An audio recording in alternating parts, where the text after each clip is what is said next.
نستعينه ونستغفره ونؤمن به ونتوكل عليه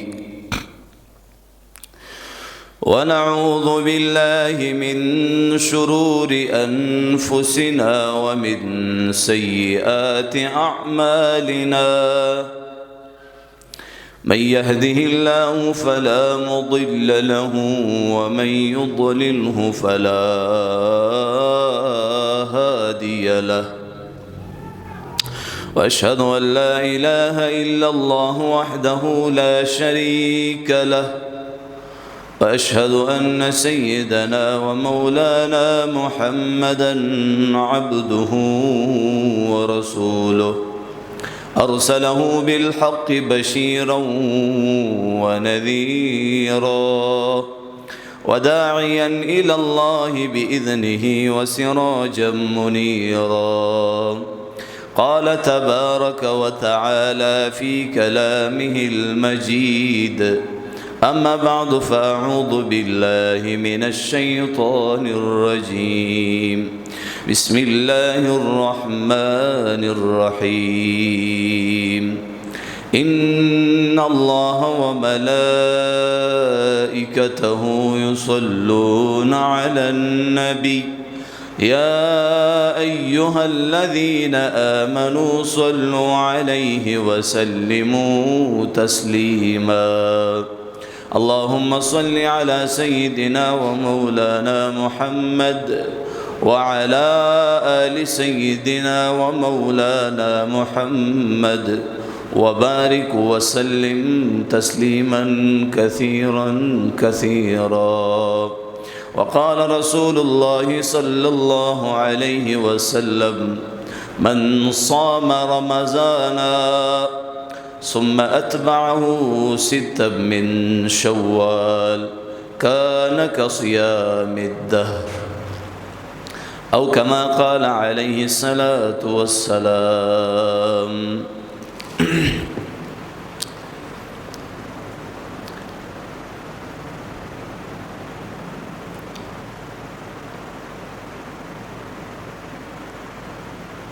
आसमान भी हो बादल भी हो बारिश न हो तो क्या फ़ायदा आसमान भी हो बादल भी हो बारिश न हो तो क्या फ़ायदा कुरान भी हो हदीस भी हो अमल न हो तो क्या फ़ायदा अमल से ज़िंदगी बनती है जन्नत भी जहन्नम भी अमल से ज़िंदगी बनती है जन्नत भी जहन्नम भी ये खाकी अपनी फितरत से न नूरी है न नारी ताची बल बांदी द खावरो डेरे जोड़ कड़ो दगा शांति बपता हम वौड़ी खावरी आवाज़ुना छि द बल द मर्गी औरी दगा शान बत दखपल मर्गी हम वौरी अजीब रहमान ज़ड़ दी द कतो दे छि मर्गे प दुनिया शता व तला खान दी वाजिबुल एहतराम अरबाब ख़ास व आम उलमाए कराम तुलबाए इज़ाम ज़मादा अहल सुन्नत वल जमात अक़ीदे सरा ताल्लुक़ लरुनको पदीन मयनो गैरतमंद मुसलमानानो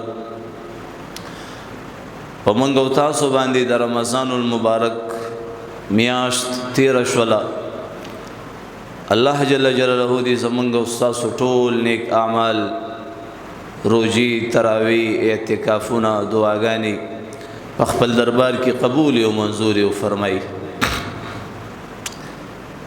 रसूलुल्लाह मुबारक फरमाई चाची द रमज़ानुल मुबारक रोजी उनी वली और द अगीन बाद द शव्वाल शपग रोजी दी इंसान उनी वली नु अल्लाह जल्ल जलालहू बा दी इंसान ता द यौ काल द रोजो बराबर सवाब वर्की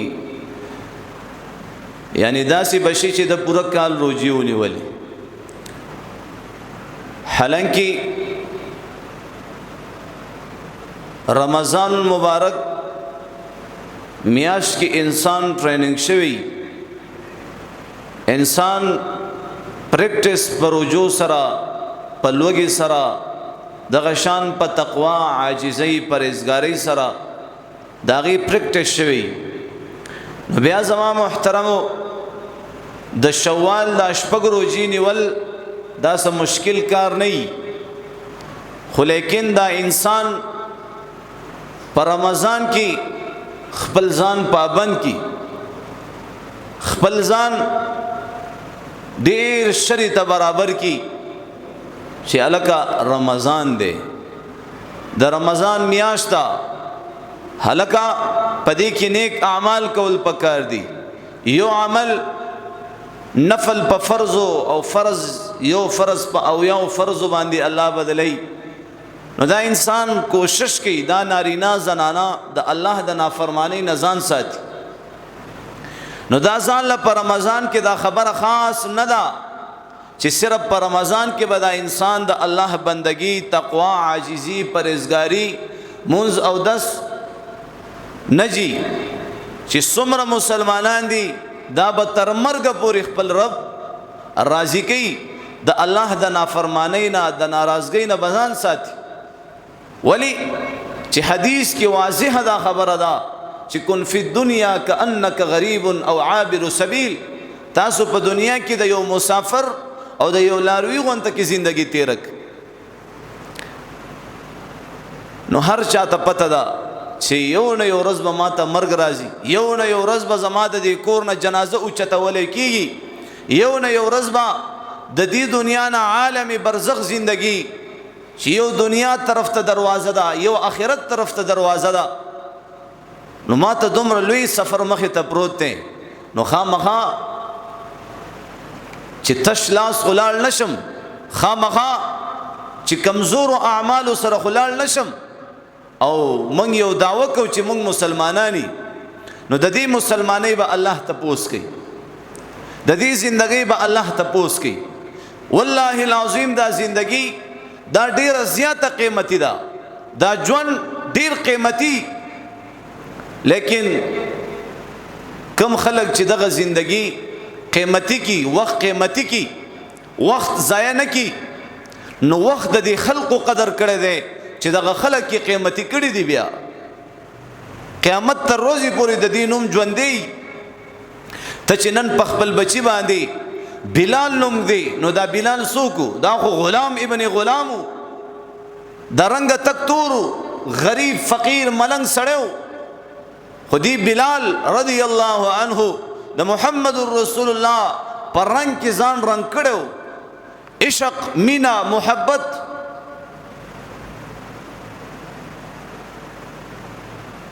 نو کنه موږ او تاسو د محمد رسول الله د طریقو مطابق خپل ژوندۍ نه جوړ کړي، نو دغه کامیابی خوشحالي که څوک غریب دی په غریبۍ کې ودا کامیابی، که څوک مالدار دی په مالدارۍ کې ودا کامیابی. والله العظیم غریبی عیب نه دی. نن منګه هغه سړی ته حقیر او کمزوري او سپک نظر سره ګورو، چا سره چې مال نه وي، چا سره چې د دنیا یو عہده نه وي، د چا چې بچې په سعودي عرب او په یورپ او په امریکا او په دې ملکونو کې نه وي، او د هغه ډالر د انسان ته نه راځي، کچه کور دی د خټو نه جوړ دی، نو هغه انسان ته موږ ډیر حقیر او سپک نظر سره ګورو. حالانکه په خپل کور کې چې مور او پلار د خپل بچو نه جدا کیږي، واحد وجه د پیسو ده، رشتہ داری ختميږي وجه د پیسو ده. یو بے حیثیت سړی وي، یو بی دین سړی وي، یو بد اخلاق او بد مزاج سړی وي، خو چې پیسې ور سره هر سړی به عزت کوي. حالانکه یو د دین په وجه انسان ته عزت ملاوي، یو د مال په وجه انسان ته عزت ملاوي. نو علی رضی الله عنه فرمایي چې د دین په وجه کم عزت ملاو شو، نو دا عزت نه ختمېدو والا عزت دی. په دنیا کې هم دا سره عزت مندي، په قبر کې هم عزت مند وي، د قیامت په ورځ هم عزت مند وي، د حشر په میدان باندې هم عزت مند وي، په جنت کې هم عزت مند وي. دا عزت دنه نه ختمي.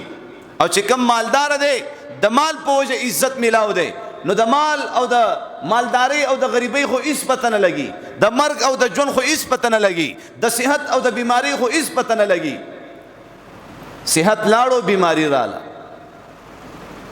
هغه رنگ رونق، هغه خرش فرش، هغه دوړه دباو ختم.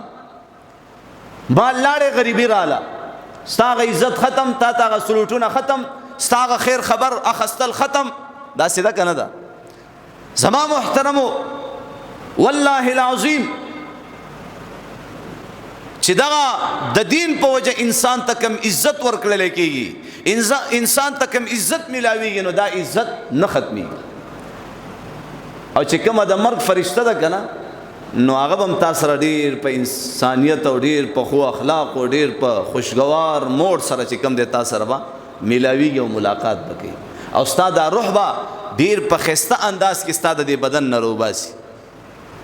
دینداره او چې دینداری نه وي، پرهیزګاري نه وي، نو رونو په والله العظیم د آخرت اعتبار سره د دنیا دا زندگی 2 منټه یا 2.5 منټه زندگی ده. نن د دې 2.5 منټو زندگی د پاره موږ خپل رب خفه کړی دی. موږ د آخرت نه ختمېدو والا زندگی اب په داو لګولې ده، هغې ته هم هېڅ پروا نشته. هر انسان ته پته ده چې دنیا عارضي ده، هر سړی مني، لیکن د شریعت یو څو خبرې مخې ته کا. تعالی په زندگی کې 2 خبرې مخې ته رالی، یو دینی خبره ده، بله دنیایي خبره ده. نو تبا دنیایي خبره پرېږدي، په دې خبره چې دنیا عارضي ده، ختمېدو والا، دین طرف ته به توجه کې چې دا دین دا زه د آخرت د تیاری دپاره چې کوم دی، زه د دین دا کار کوم، د دین محنت کوم، مونځ کوم، روژه نیسم، خپل سترګې صحیح استعمالوم، خپل غوږونه صحیح استعمالوم، د مور و پلار خدمت کوم، ښه اخلاق، انسانیت، دا زه د دې دپاره کوم چې آخرت زندگی نه ختمېدو والا ده کنه. بیا به دا انسان وایي ربنا ابصرنا وسمعنا فرجعنا نعمل صالح انا موقنون. یا الله ما واوریدل، ما وکتل، یا الله زما یقین راغی، ما واپس دنیا ته الیگا، یا الله زه به بیا تا نه خفه کوم، زه به یا الله بد اخلاقي نه کوم، زه به د مور و پلار نافرمانی نه کوم، زه به خپل سترګې غلطې نه استعمالوم. لیکن چې څوک یو پیر د دنیا نه لاړه او کم تلی دی، په ایمان وای واپس د راتلو چانس شته، دنیا ته د راتلو چانس شته، واپس چانس نشته. دا ژوند ډیر قیمتي دی رونو. الله صحت را کړی. یو ډاکټر لسو کالو نه هغه به زما محترمو دیوال سره به داسې ټیک لګولیو او د ده خوب هم داسې و، د ده چې کوم دی خوراک سکاک بس همداسې سملاستې به نه شو، سیده کېدې به نه شو، ملا به یې سیده کولی نه شوه، سر به یې لګولی نه شو په ځمکه باندې، په بالښ باندې. الله ته دغه نعمت اخستی و چې کوم نعمت موږ او تاسو سره شته، خو د دې موږ او تاسو سره چې کوم دی زما عزتمندو قدر نشته. سی ویلی وی الله رب العزت د دې انسان په دې بدن کې داسې سیستم جوړ کړی دی، که دا انسان خوراکو کی اسکاکو کی ځان مکمل ډک کی برابر کی او بیا دیوال ته داسې بازنګړه واړی په سر باندې ودرېږي، نو دغه اوبو دغه خوراک اسکاک د ده په خوله باندې نه راځي. ګینې ویې ګورئ، وی هغه سیستم زما خراب شوی دی، وی ځکه سملم که نه ځمکه باندې ملا سیده کوم، وی دغه اوبو دغه خوراک اسکاک مې ټول په دې پوز او په دې خوله باندې راوځي. وی لسو کالو نه زه به دغه شان چې کوم دی څومره نعمتونه دي. ما تا سره مال نشته منم، الله صحت را کړی، الله بچی را کړي. خلک کروڑونه روپۍ لګوي بچی نه کی، کتلیم دي که نه دي، موږ له راځي، موږ له کروڑونه روپۍ لګوي، د دنیا علاجونه وکړو، الله د اولاد د نعمت نه محرومه کړي دي، الله د صحت د نعمت نه محرومه کړي دي. ما تا سره صحت شته که نشته؟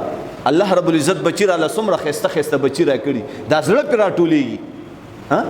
بچی را واخلي، کار نه ستړی ستومانه راشي حاجي صاحب، او بچی را واخلي سینې سره ولګوي، ښکل ناښکلي کي، زړه ته سکون راشي که رانه شي.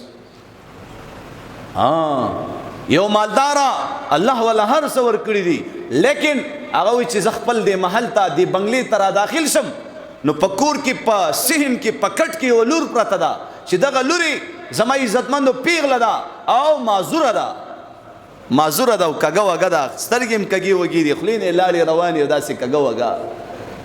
و زه چې په دې کروڑو روپو ګاډي کې راشم، دومره قیمتي لباس، قیمتي خوراک، قیمتي څښاک، لیکن چې کله دې کور ته را داخل شم او دې لور ته وګورم په دې کټ کې چې کم دی دا ټک او د سماته او تش او د سماته او دغه حالاتو کې زه دا لور وګورم، زه یا الله هیڅ به دې نه راکولې، غریب دی وې، فقیر دی وې، خو یا الله دا لور به دې راله په صحت باندې روغه پیدا کړې، یا الله دا لور به دې راله روغه پیدا کړې وه. زما عزتمندو، موږ پښتنو کې نارینه او زنانو کې ناشکرۍ نه ډېرې دي. زنانا په خپل خاوند باندې ناشکري کوي، خاوند په خپل ښځې په بچو ناشکري کوي. الله رب العزت چې موږ او تاسو له په کمې ورځ کې څومره مزدوري راکړه، په دې مزدورۍ باندې شکر ادا کړه. لئن شکرتم لازیدنکم. ها، بچو ته ګوره شکر ادا کوه، ښځې ته ګوره شکر ادا کوه. د خلکو په ښځو کې چې کم دی داسې داسې بیماری دي که نه چې غریب کم مال ګټي، په ښځه لګوي، په بچو لګوي، په هغه بیماری باندې لګي، په هغه دوایانو لګي. دې طرفونو ته لږ سوچ بوځئ، د الله شکر ادا کوي، د الله د نافرمانۍ نه ځان وساتئ. ما تاسو ته د اختر په ورځ باندې دا خبر وکړه چې دغه سترګې د الله په قبضه کې دي. حدیث کې محمد رسول الله فرمایي چې کومې سترګې غلط استعمالیږي، د دې اخري انجام د دنیا نه به دا انسان بی ایمانه لاړ شي. الله به د مرګ په وخت کې دا ایمان ته نه سلب کې بی ایمانه به د دنیا نه لاړ شي. په سوشل میډیا باندې وګورئ د اجړاګانو زامن، د ډمانو زامن او هغه خنزیران او نجس او مرداران په سوشل میډیا باندې زما د دې پاکو نوجوانانو او د دې ماشومانو او د دې زنانو دا ذهنونه ګنده کول غواړي. هغې خپل کوششونه، محنتونه، ولی تا خو خپلې ښځې لم ټچ موبایل ورکړی دی که نه، بچي سره دې هم ټچ موبایل دی که نه، هر سړي سره. نو چې دا ګنده خلک ګنده حرکاتو سره، ګنده افعال او اقوالو سره په سوشل میډیا باندې راځي، زما استاد دا پاک ذهنونه ورسره ګنده کېږي که نه ګنده کېږي؟ زما استاد دې بچو دا پاک ذهنونه ګنده کېږي که نه ګنده کېږي؟ زما استاد دې بیبیانو دا پاک ذهنونه ګنده کېږي که نه ګنده کېږي؟ اوس هم یو کلیپ راته چا دغه کو، یو اجړه نه دی، خو دا اوس نن سبا وخت کې اجړاګان نشته، ښه دا شوقیان دي، دا شوقیان دي، دا ذهن کې دا نقطه کې دی. ښه اجړاګان نن سبا وخت کې یو نیم بهي، ورنه شوقیان دي. د زنانو غونته کې ډیکوریشن او د زنانو غونت، دا د قیامت علامات دي رونو، چې زنانه به د نارینه غونته کې ځانونه جوړ کړي او نارینه به د زنانو غونته کې. خیال دی زمونږ نوجوانان ټیلر ته څه وایي؟ وایي دا پرتوګ وله لږ راټیټ کوئ، راټیټ یې که، وایي دې ځای کې لږ ټیټ کوئ، د ملا کې لږ راټیټ لږ فټ یې راوله. هغه پښتو چرته لاړه، هغه غیرت چرته لاړو، هغه حیا چرته لاړه؟ پښتون د نوم نه به دنیا لړزېدله، پښتون په سر باندې به شمله پرته وه، د پښتون ښځې ته به درنه برقه پرته وه، پښتون به کومه لار باندې روان و که نه، په دې کمیز کې به ورسره یو دوه کسان نور هم راځېدل، دومره کلاو کمیز به یې اچولی و. نن زموږ نارینه زنانه د دې خلکو نه متاثره شو، کم خلک چې د قرآن دشمنان، د حدیث دشمن، د حیا دشمن، د غیرت دشمن، د پښتو دشمن، بالخصوص د علماو د مدرسو د ګیري پټکي دشمن، ته نن را پاسې او د هغه خلکو په سب کې ودرېږي، ور بشي، خبر بشي، تا ته به پته ولګي د سیره څو پخي. ما خو تاسو ته ویلې که نه چې ګوره حدیث مې درته بیان چې د دریو کسانو سپک ګڼل، درې کسان سپک ګڼل، وایي دا منافق کېدی شي نه چې مسلمان. څه منافق کېدی شي نه چې مسلمان؟ منافق دی خو مسلمان نه دی. محمد رسول الله فرمایي څوک سپک ګڼل؟ بوډا مسلمان سپک ګڼل، د هغې بې عزتي بې احترامي کول. زمونږ دا پولیس او دا ټریفک زما بیانات اوري، ډېرې بې ادبیانې کوي، سپین ګیري له به داسې دیکه ورکړي هلته به یې ولي، سپېړه به ورکړي هلته. ته خو د دې سپینو ډکو خاطر وکړه که څه وایي؟ وایي زمونږ نفرت د مجرم نه دی، د جرم نه دی. وایي نو بیا دې له دیکه ولې ورکړي او سپېړه ولې ورکړي او په ځمکې ولې کښېنئ؟ د دې احترام خو وکړه که نه. خپله په کرسۍ کې ناستې او سپین ګیری په یو جرم کې راغلی دی، په ځمکه کښېنولی. نو بوډا مسلمان سپک ګڼل، د هغې بې عزتي بې احترامي کول، هغه تا ته عام مسلمان یادوي چې په رشته کې د هېڅ څه نه وي، او بیا د پلار یې او سپین ږیرې او د هغې بې احترامي او بې عزتي کوې، نو په تا باندې خو زویم چې د کفر کومه ټاپۍ چا په تا باندې ولګي، د جهنم په کندو کې چې کومه خطرناک او زما عزتمندو خطرناک دلدلي چې په هغې کې تا ور وغورځوي. ولې چې تا خپل پلار او هغه سپین ږیری او د ایمان په حالاتو کې ستا پلار ږیره سپینه کا، دا عزت او دا مقام الله مسلمان ته ورکړی.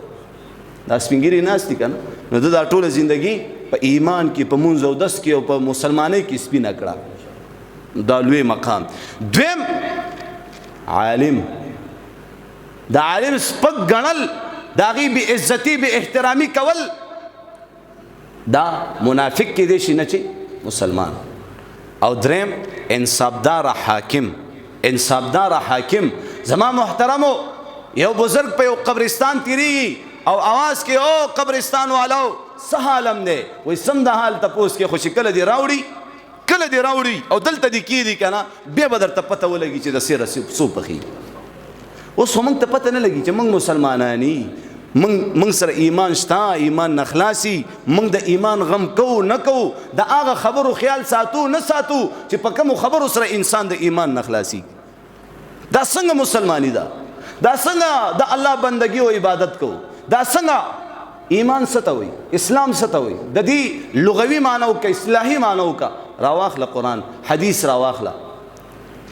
گردن نهادن، د خپلې مرۍ کې چې کوم دی رسۍ اچول کړه، رسۍ اچول، او هغه رسۍ هغه پړی چاله ورکول چې ته مې په کومه راښکاږي زه در پسې در روان یم. اوس پوه شوئ په اسانو الفاظو کې؟ نو چې تا کلمه وویله لا اله الا الله محمد رسول الله، اوس به آزاده زندگی نه کې چې الله سوي د الله رسول سوي هغه شان به زندگی تیرې.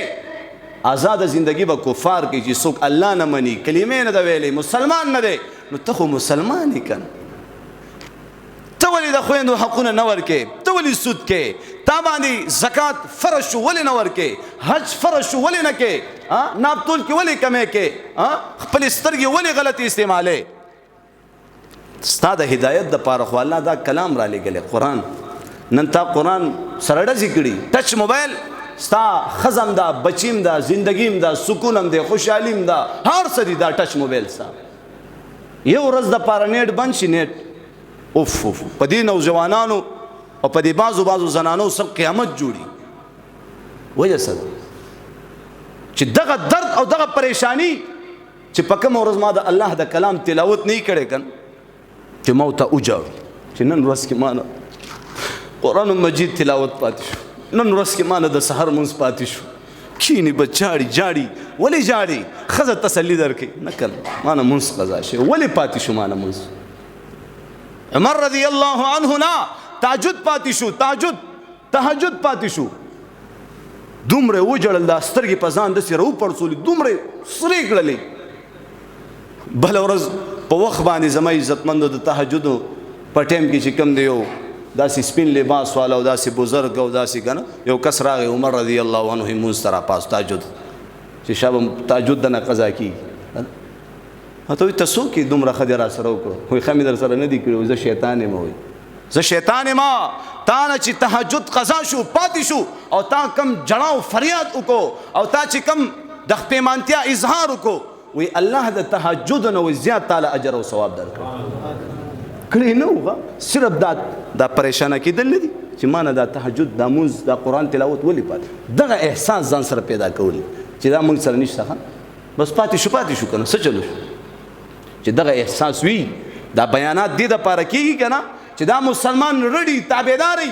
رونو دا یاد ساتئ، تاسو خو غفلت سره او بس اوړی راوړی کاروبار او کور او کاروبار او چکر یو خوا بل خوا بس ښځه او بچي. او یاد ساتئ جنگ راوچت شوی دی چې کوم محمد رسول الله فرمایلی و، زما عزتمندو فلسطین کې چې کوم حشر د فلسطینیانو جوړ دی، والله العظیم په پاکستان کې ستا حشر دا جوړ نه کو، هغه ذات موجود دی. ته څه وې؟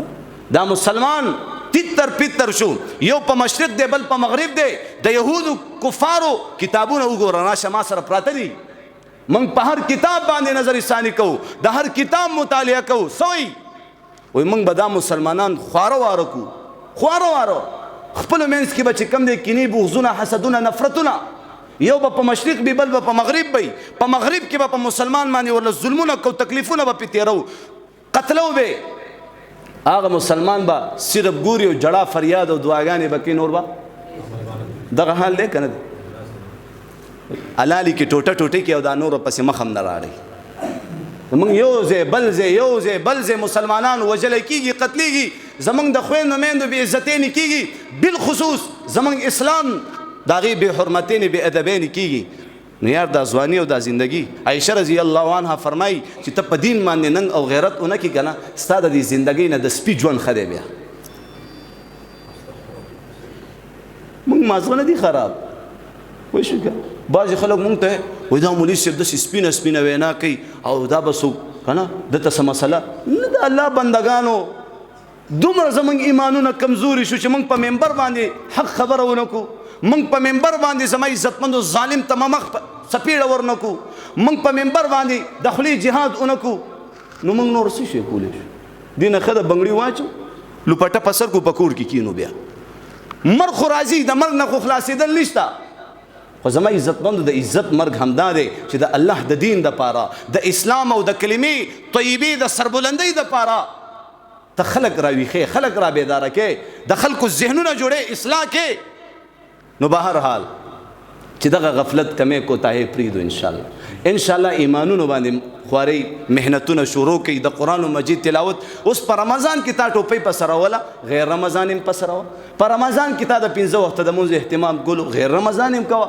په رمضان کې څنګه خوشحالي ستا روح ته محسوسېدله او زما عزتمندو ایماني کیفیات څومره خوشحالي وه که نه وه په رمضان؟ هر سړی و یار چې کاش ټول عمر رمضان وي، لکه زمونږ غونته کې خلک که نه څه ناڅه، او یا الله ټول کال رمضان وي، ټول عمر رمضان وي، څومره مزه او څومره که نه ښایسته طرف ته د قرآن تلاوتونه. نو که غواړئ چې زمونږ ټول عمر کې همدغه خوشحالۍ نه، همدغه چین سکون او دغه د ایمان کیفیات، نو غیر رمضان هم د الله د نافرمانۍ نه ځان وساتئ. غیر رمضان هم زما عزتمندو. ها اوس اخري خبرې کوم. اوس یو ځای کې اور بل شو، څه بل شو؟ اور بل شو. نو دغه اور د مړ کولو دپاره یو سړی را پاسې په دې اور باندې پټرول ورراړئ. څه ورراړئ؟ نو سره یې خیال دا اور به بندېږي که نور به هم تیزېږي؟ وایي جي تیزېږي که نه به تیزېږي؟ زما او ستا په کور کې پریشانی پیدا شوه، غم پیدا شو، مسله پیدا شوه، نو ته به څه کې سهار مونځ به قضا کې، ته به نور هم د الله نافرماني کې که نه، نو دغه مشکل او دغه پریشانی به ختمېږي که نه، ستا بیمار ته به صحت میلاویږي که نه.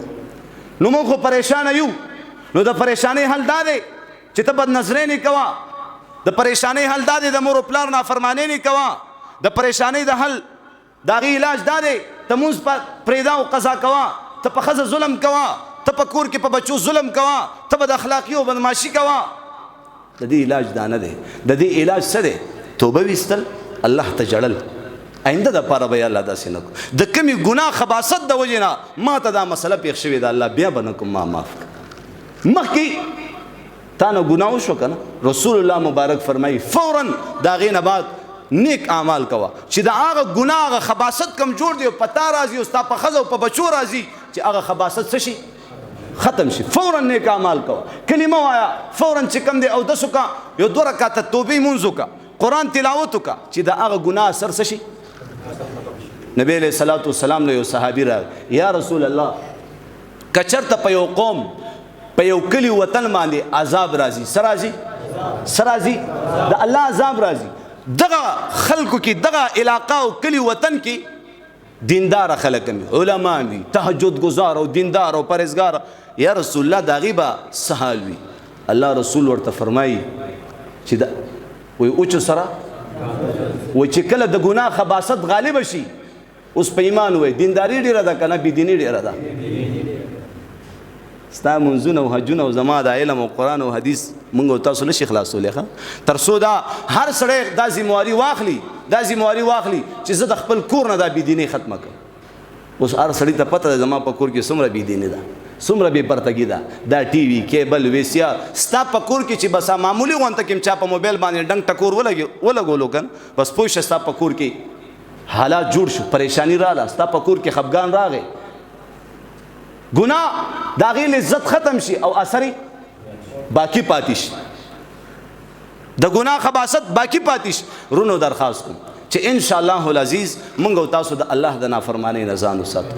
بالخصوص زما زیاتر بیانات زما عزتمندو د کور په دې زندګۍ چې زمونږ د کور دا زندګۍ نه جوړ شي، زمونږ د دې کور نه دا جنگ جګړې دا بې اتفاقۍ نه دا ختم شي. په هر کور کې اخلاق، مینا، محبت، رورولي، همدردي دا راشي. موږ او تاسو به مخ په ترقۍ ځو. دا چې موږ پښتانه غرق او تباہي زمونږ معاملات خراب دي. رسول الله مبارک له یو کس راغی، لاسونه زما عزتمندو ګډ وډ دي، پوستکي راوړېدلي دي، لاسونه خراب شوي دي، پولی شوي دي. الله رسول ورته وایي دا ولې؟ و یا رسول الله خپلو بچو دپاره حلال روزي ګټم، حلال روزي. الله رسول دواړه لاسونه ورله داسې کړه، ښکلې کړه. زما محترمو درخواست کوم په دې کور کې په دې تورسرو باندې رحم وکړئ. زنانو ته وایم د دې خپلو خاوندانو خدمت وکړئ. زما عزتمندو د دې نه دعا واخله. د دنیا 2 ورځې زندګي د ختمېدو والا یو بدرنګ سړی او ښځې ډېره ښایسته وه. دا چې به کله کور ته راغې نو زما عزتمندو ده به خندل او ښځې به یې ژړل، که نه؟ ښځې به یې ژړل او ښځې به وژړل بیا به یې وروسته وخندل. نو دا خاوند یې کور ته راغې، دې ښځې ته وایي دا څنګه چل دی؟ که نه زه چې دې کور ته راشم زه خاندم ته ژاړې او بیا وروسته وخاندې، دا څه معامله ده؟ که نه؟ نو ته ولې خاندې؟ وایي زه ځکه خاندم چې ستا غوندې ښایسته ښځه الله را کړې ده، که نه؟ ښایسته ښځه الله را کړې ځکه خاندم. وایي دا زه ژاړم ځکه چې زه دومره ښایسته یم او ستا غوندې کې بدرنګ خاوند باندې اورېدلی یم، که نه؟ زه دومره ښایسته یم او ستا وایي دا وروسته وخاندم ځکه چې صبر کوم. او الله پاک د صابرینو متعلق فرمای انما یوفى الصابرون اجرهم بغیر حساب. څوک چې صبر کوي هغې له به بې حساب اجر ورکوم. وایي دا خاندم په دې باندې، په دې وخاندم. نو زما عزتمندو که د چا ښځه ښایسته ده او که بدرنګه ده او که بچیشته او که نشته او که مالداره دی او که غریب دی او که صبر به کوو انشاءالله، صبر به کوو د الله د طرف نه. ګورئ په هر کور کې لانجې کونجې راځي. لانجه راله فورا ښځې سره عفه درګذر، مسله زنګوه مه. رسول الله مبارک فرمایي ښځې سره په کمره کې ناست دي او جنگ جګړه راله، بې اتفاقي، بد اخلاقي، اختلافات راغ. نو دغه اختلافات به ستا د کمرې د دروازې پورې کور ته به مهر خپله مسله نه راوباسي چې د دې تا د دې کمرې د اختلافاتو نه ستا پلار خبر شي، مور خبر شي، رونه او خویندې خبرې شي. نو دغه اختلافات به په کمره کې نبی علیه الصلاة والسلام د فاطمې رضی الله عنها کور ته راغی. چې کله کور ته راغی که نه فاطمه رضی الله عنها داسې خفه ناسته وه. الله رسول ورته وایي فاطمې لور جانې زما د سترګو تورې ولې خفئ؟ وایي بابا جانه وایي د علي سره مې جګړه وکړه، د علي سره مې دا د هغه وخت نه دا مسلې راځي. ښه د هغه وخت نه وایي بابا جانه د علي سره څه اختلافات راغی جګړه وکړه. وایي علي چېرته دی؟ وایي هغه خفه شولو بار لاړو. وایي چېرته لاړو؟ پته نشته چې چېرته لاړو. سخر دی سخر. نبی علیہ الصلوۃ والسلام دومره لوی هستی دا نه کوي چې څوک لیږي چې وګوره علي چېرته دی. څوک لیږي نه په خپله باندې راووتو او ځای په ځای باندې ګرځي چې علي رضی الله عنه چېرته دی. زما محترمو چې وی کتل علي رضی الله عنه په یو مسجد کې داسې خفه ناست پریشانه ناست دی، شا طرف نه محمد رسول الله راغی او لاس یې پې کېښوستو یا ابا تراب ولې دومره خفه ناست؟ راپیسولو کور ته بوتلو. دا تپوس نه کوي د فاطمې نه چې په څه باندې وران شوي وي، په څه باندې مسله او جګړه راله. تپوس نه کوي، نه د زوم نه تپوس کوي، نه د لور نه تپوس کوي.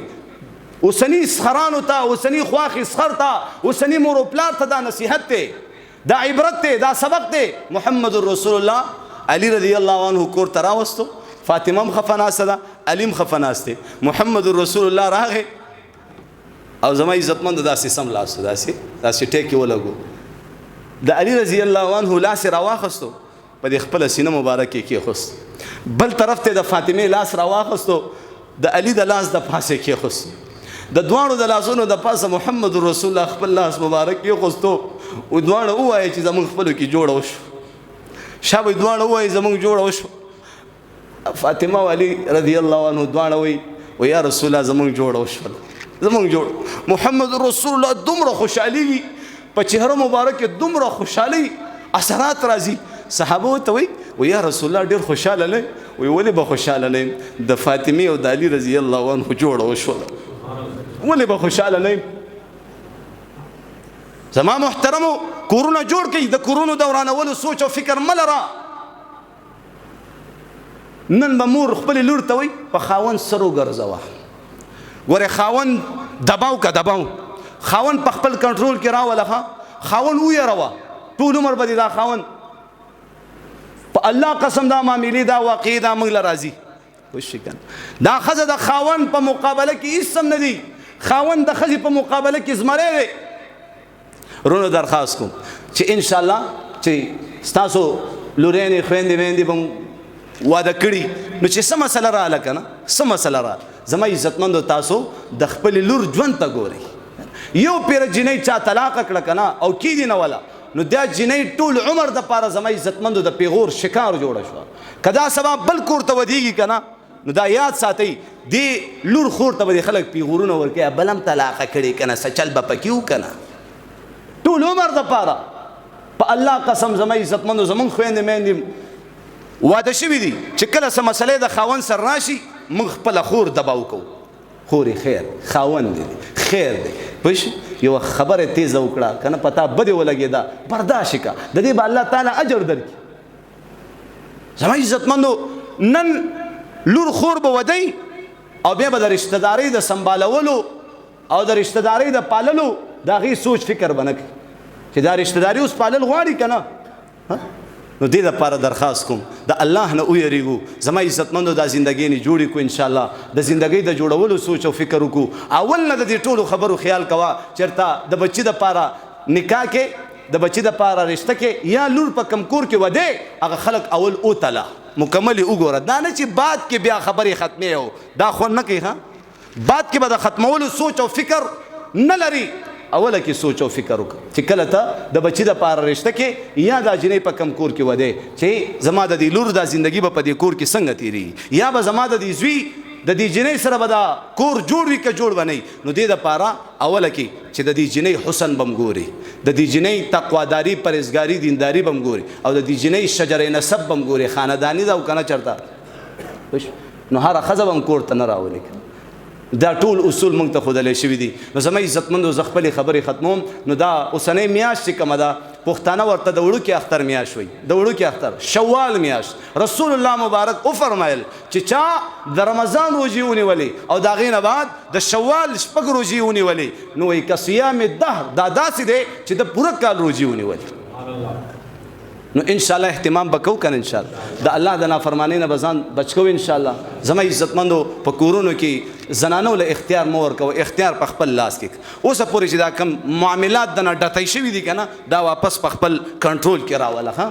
داسې نه وي چې زما عزتمندو ته د ښځې نه یېرېږي ته د بچو نه یېرېږي. والله ستا دا ژوند دا مخ په ترقۍ نه ځي دا به یو نه یو ورځ ته تباهي هلاکت لوی نه لوی دلدل کې به ته ورځېږي.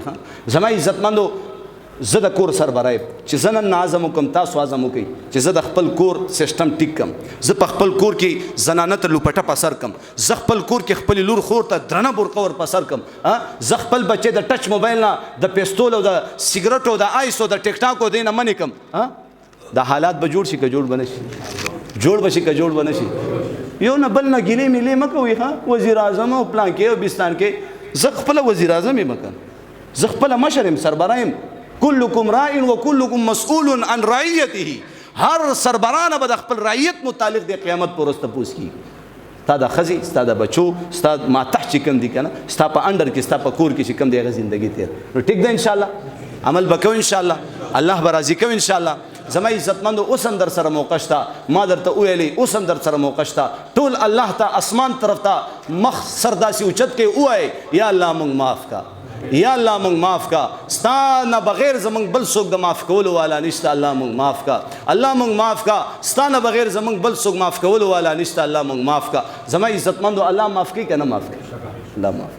خو چې کله بنده خو راشي کله د خپېمانتیا او د خجالت هغه اوښکې ستا په سترګو کې راشي ما د الله دا نافرماني وکړه ما د مور و پلار دا نافرماني وکړه دا او چې دا دې بالکل زما عزتمندو تا خپېمانه نه کړي نو دا انسان دې په خپل ایمان ویریږي چې زما دا زړه دا سخت شوی او د بدبختو خلکو زړه سخت وي هغه ټایم کې به تا ته د خپل زړه پته لګي چې کله لاس اوچت کې که نه او په خپلو ګناهونو باندې الله ته توبه او استغفار کې نو که د سترګو له اوښکې راغی که نه نو ته خوشحاله شه چې الحمدلله زړه کې د الله یره شته او زړه دې نرم دی او چې کله سترګو کې اوښکې نه راځي که نه او سترګو کې اوښکې وچې شوي نو دا انسان دی په خپل ایمان ویری چې زما زړه سخت شوی او دې دپاره دی الله ته جاړي او د جړا شکل دی جوړی که اوښکې نه راځي ټیک ده انشاءالله توبه به وباسو انشاءالله دا ټولې خبرې په ایمان ووایې زموږ او ستاسو د فایدې دپاره وي که نه وي که نه وي نو خپلې زندګۍ نه به جوړو توبه به وباسو الله دې په دې ټولو خبرو د عمل کولو توفیق را نصیب اللهم ربنا ظلمنا انفسنا وان لم تغفر لنا وترحمنا لنكونن من الخاسرين سمعنا واطعنا غفرانك ربنا واليك المصير وصلى الله تعالى على خير خلقه محمد وآله